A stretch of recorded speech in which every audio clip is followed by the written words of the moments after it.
Have you ever felt overlooked, forgotten, trapped in a metaphorical prison where you feel like nobody can see what you're going through? If so, this message is for you. Now, we've all heard the story of Joseph from prison to palace. But here's the thing that we sometimes forget. Joseph was faithful in the pit. He was faithful in the prison. And what seemed like all of a sudden, what seemed like overnight, God promoted him to the palace. Genesis 41 tells us that the same man that ignored him one day was the same man that needed him the next. Now, hear me clearly. Your delay, what you're going through, is not denial, it's development. Let me say that again. Your delay is not denial, it's development.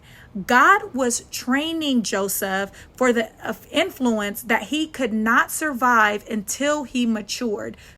So what feels like chaos, what feels like you're being concealed, is actually God maturing you and working through your character. And what Pharaoh in that moment called wisdom, God actually called it revelation. God was cultivating Joseph in isolation.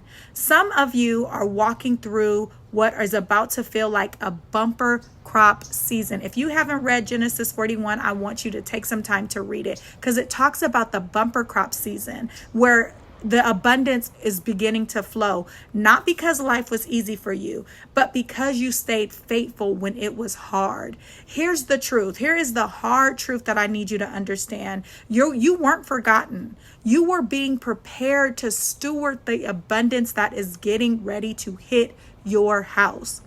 If this resonates with you, I want you to type "I'm coming out of the darkness" in the comments. This is your faith activation. This is you saying, I know that my bumper crop season is coming. Then I also want you to share this with someone who's been faithful in the dark. You've watched them cultivate relationships in the dark that were not fruitful, but we're getting ready to walk into a bumper crop season. And then I need you to do, if you ain't done it yet, follow me, because we're about to start talking about how God is going to give us the wisdom to manage the bumper crop season. My name is Coach Tamika, and I'm here to help you renew your identity, rewrite your story, and return to the person that God has already called you to be.